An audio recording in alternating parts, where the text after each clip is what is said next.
Well, if you're excited for the new Marshall Bluesbreaker Mark 1 reissue, I have some good news for you. Hey, great news. What? I've been sent more information on the Dacia Sandero. Excellent. Thank you. Excellent. We now have some internal shots of the Mark 1 Bluesbreaker reissue, and looking at the circuit board, we can tell that it is a version 1 of the Mark 1 Bluesbreaker. Now, I'm making this video as a follow-up to the one I posted the other day, and I'm just going to touch on this again for those of you guys who aren't aware, but there are actually two main versions of the original Mark 1 Bluesbreaker. The earlier circuit, kind of like the V1 or the 1.1, however you want to call it, that is the version that John Mayer actually used, and it has different resistors than the later version of the pedal, and essentially this means that the original Bluesbreakers, they really needed to be turned up more in order to get anything out of them, to get that John Mayer tone. And even when John had all three of the knobs pretty much, you know, at around 3 o'clock or higher in terms of the settings on the pots for the Bluesbreaker,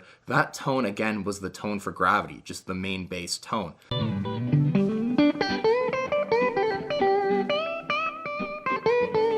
If you don't mind, turn the volume on the Bluesbreaker up like a pinch.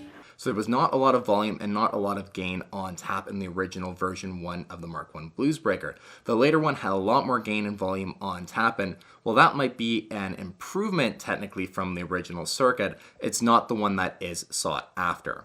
And the resistors need to be 27,000 and 33,000 in R1 and R2 respectively. Now I'm going to throw up a diagram here that was made by my friend the Tone Geek, who I'm sure if you're a John Mayer fan, you guys know Ryan makes just some incredible stuff and is super knowledgeable when it comes to circuits, amp building, and all this kind of stuff. So massive shout out to him for this, incredible research. He was one of kind of the first people I believe who actually figured out that there were multiple versions of the original Bluesbreaker circuit.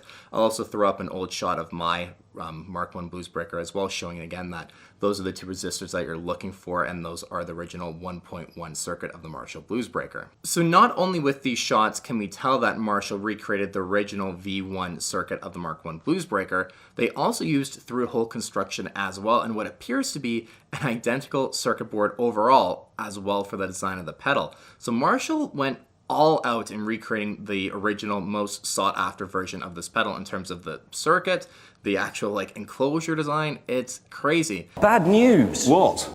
Now the only thing I can think of in terms of a downside to Marshall doing such a incredible and faithful recreation of the Mark 1 Bluesbreaker has to do with the switches and the jack. Now the switch and the jack on the original pedal, on all of those original Marshall pedals, they just weren't the best. They were definitely not designed with durability and longevity in mind, let's just say that. And if anything went wrong with one of the original Marshall pedals, odds are it probably had something to do with the switch or the jacks. Now, from what we can tell, it appears that Marshall went and just recreated everything exactly how it was back in the 90s. And that's the one thing that I'd be a little hesitant on with this new version. The circuit is going to be absolutely brilliant. The pedal's going to sound phenomenal.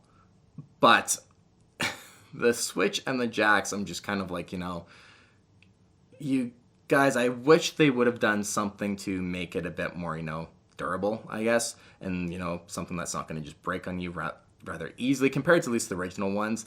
They just do not really, they're just not a good design, let's be honest. And Analog Mike, who obviously owns Analog Man pedals, actually even commented on the original post here saying, I'll have to stock up on those jackpots and switches. They break when you look at them funny. And so that's just one issue I can see with this reissue of the Marshall pedal. Now that said, we don't know for 100% certainty that they are, using the original pots for the jacks and, the original switch. But that's certainly, what it appears to be that they're using. And even, someone who knows way more about circuits and pedal design than I ever will, Mike from Analog Man, he's commenting on it saying, okay, I'm going to be probably repairing these and I'm going to need to stock up on these parts. That's the one thing, where one downside to this whole thing where it's just I wish Marshall would have done something to update that at least and modernize it, but at the same time, they've fully recreated the original one. There's really no reason to go out and buy, to spend $800 on an original Mark 1 Bluesbreaker at this point. There's no need to go buy one of those off of Reverb unless you want to collect the original thing maybe. Just buy one of these. If you're looking for the Bluesbreaker thing, if you're a John Mayer fan looking to do the Bluesbreaker thing, I'd wait till people get these in hand and the reviews come out. Try one for yourself, but sound-wise, it's going to be just brilliant. And I still think this is a massive win for John Mayer fans. If you're a fan of the Continuum sound, this is going to be just, I think this is going to be just a really must-have pedal. Great news! What? The Daisy... I know what it is. The final bit of good news when it comes to this reissue pedal is the price. Now, Marshall is not charging a premium for this reissue at all. Reportedly, at least in Europe, where a majority of those early in-hand pedals are from, they were about 150 euros. Now, that's about 210, probably looking at maybe 230 US shipped.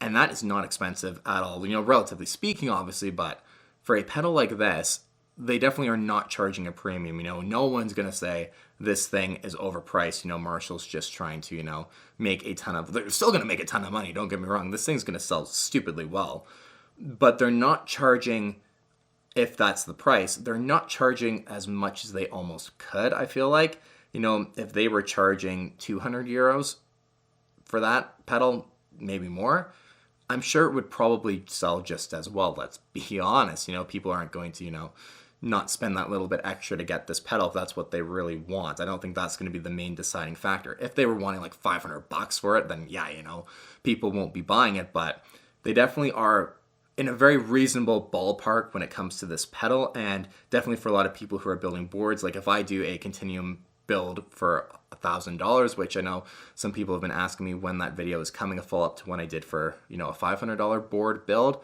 this would be on it for sure.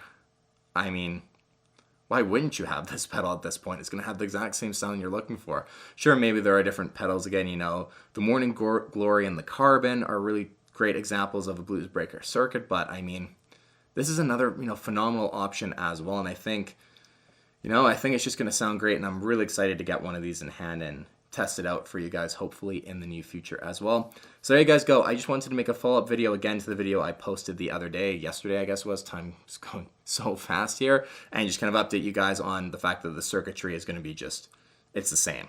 It's going to be it's the version we want, and it's going to sound absolutely brilliant. I have no doubt about that. So you guys, stay tuned again. You know, hopefully I can get one of these in hand very soon and get some content out for you guys. Go back and revisit the Continuum tone with the Bluesbreaker, you know, where the light is as well. This pedal obviously plays a huge part in that, just everyone's favorite John Mayer performance, let's be honest. So I'm just very excited, and it's going to be, you know, it's going to be really exciting to see people with this pedal on their boards. So until the next time, you guys, thank you so much for watching. Take care, and we'll see you soon. Anyway, go ahead and click the subscribe button if you like what you see.